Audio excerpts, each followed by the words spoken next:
Bonjour, je suis Laurent du service formation de Mitsubishi Electric. Nous allons mettre en service la nouvelle pompe à chaleur Ecodan de génération E grâce au Quick Start, le guide de démarrage rapide en quelques minutes.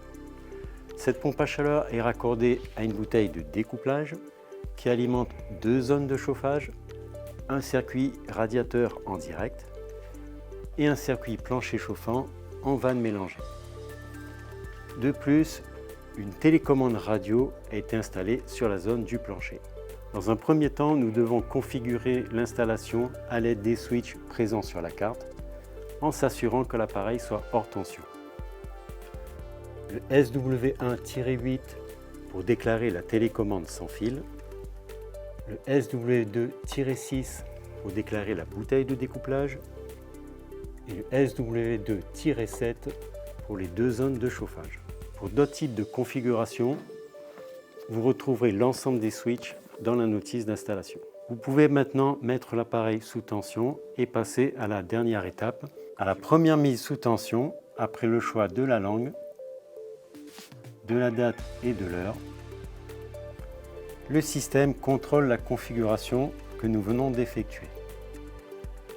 Nous n'avons pas de chaudière en appoint, la production d'eau chaude sanitaire est reconnue, la télécommande sans fil est présente, le mode rafraîchissement est activé,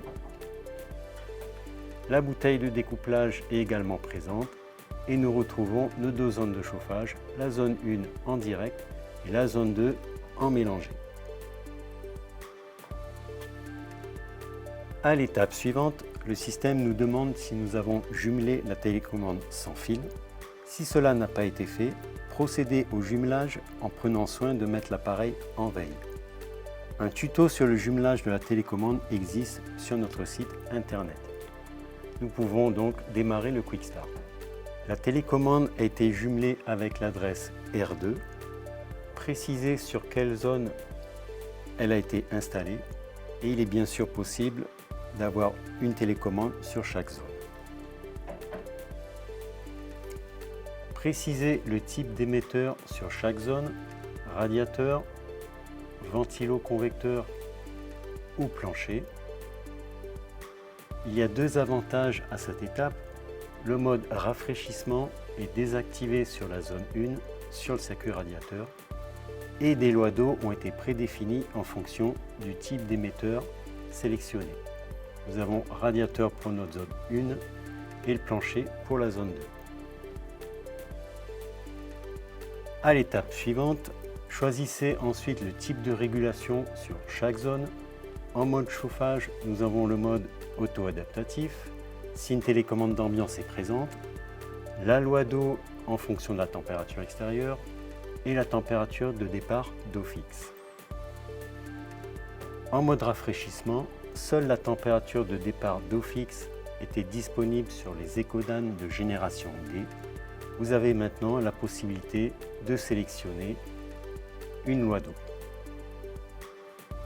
Réglez ensuite la température extérieure de base en fonction de votre région, ce qui permet d'adapter la loi d'eau aux émetteurs de chaque zone. C'est à cette température extérieure qu'on atteindra la température maximale de départ d'eau prédéfinie. 55 degrés pour les radiateurs, 45 pour les ventilo-convecteurs et 35 pour un plancher. À cette étape, on peut vérifier que la télécommande radio a bien été sélectionnée sur la zone 2 et qu'elle porte l'adresse R2, ce qui évitera l'apparition d'un défaut de sonde d'ambiance P1. Nous accédons maintenant aux paramètres essentiels pour l'eau chaude sanitaire. Le mode Eco qui permet d'augmenter les performances de la PAC, mais le temps de production sanitaire sera un peu plus long. Vous avez la possibilité de modifier la consigne ECS et éventuellement d'activer le mode anti-légionellose qui est pré-réglé à 65 degrés.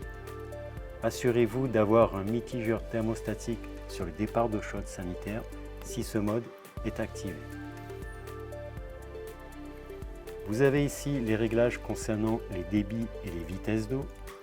Vous pouvez régler un seuil de débit minimal.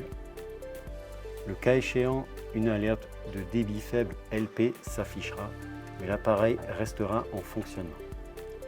Les vitesses des circulateurs primaires et sanitaires sont réglées au maximum, sauf cas spécifique, il est rare que nous modifions ces vitesses. La dernière page concerne l'utilisation des appoints électriques. Vous avez la possibilité de réduire la puissance des appoints en sélectionnant les étages.